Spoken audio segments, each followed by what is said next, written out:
Today's episode, we pull the oil pan, replace the oil pump, pull the water pump, replace the water pump. Come ride with us.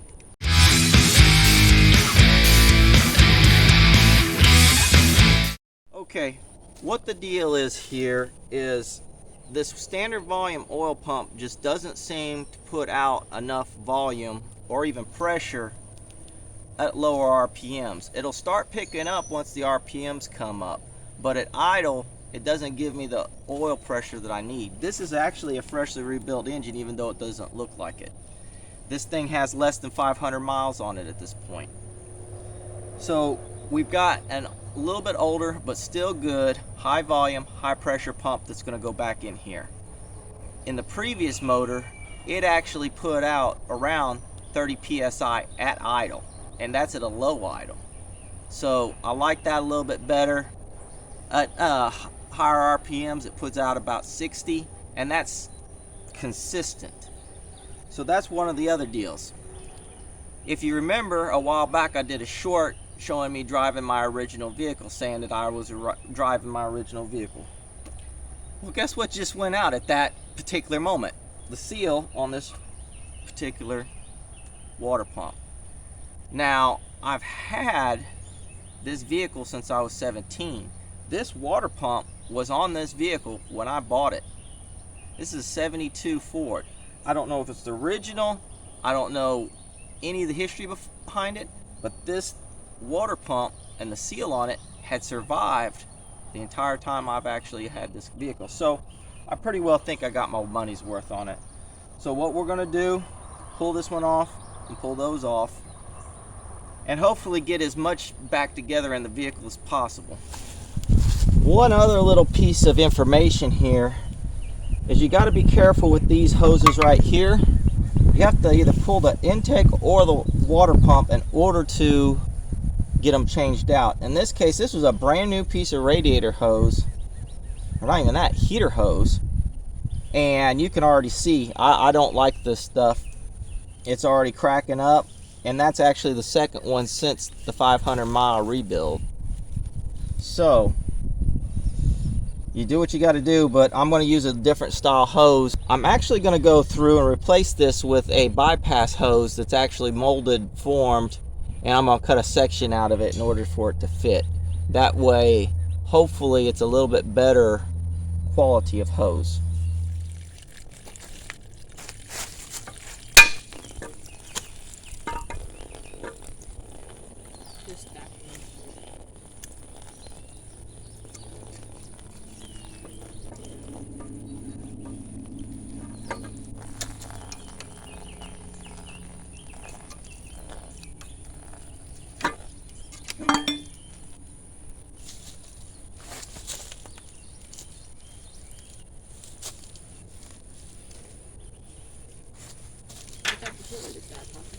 Well, I will say this. I don't know if you can see it real well, but it actually has a Ford part number on it. So this is actually probably a factory Ford water pump. Either that or it was remanned.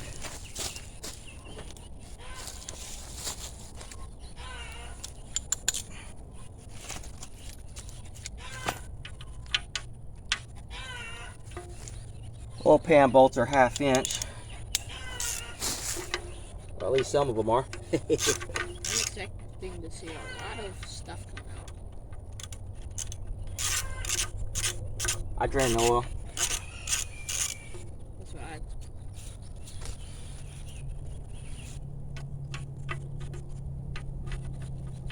So what's that fluid that came out? Alright, we're gonna come back once we get the oil pan off, and we'll show you from there. Well, things went spiraling out of control now. Pulled the oil pump off. Well, it's a high volume, high pressure pump like the one I was trying to put on there. So we're gonna check the mains, see what the clearances are on those, and we will go from there. Could be it's a bad pump, I kind of doubt it. Well, there's number one main off. Crankshaft's really good. Bearings look good. That's the thrust bearing. Thrust bearing looks good. So I don't know. Time for plastic gauge.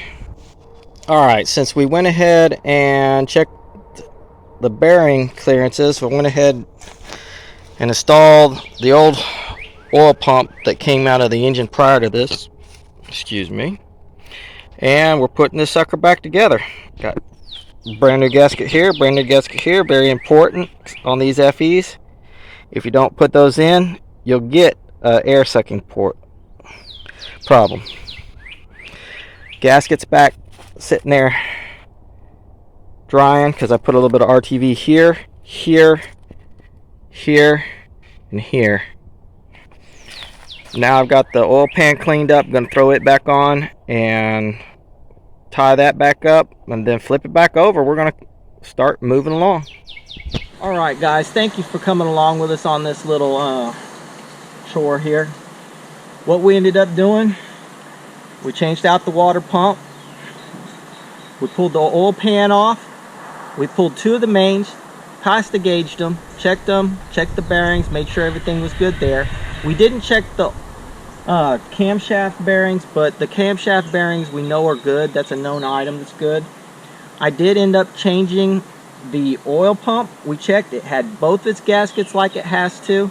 That's an issue on these Ford FEs. If you don't have both gaskets on it, you can suck air. This did have both gaskets on it.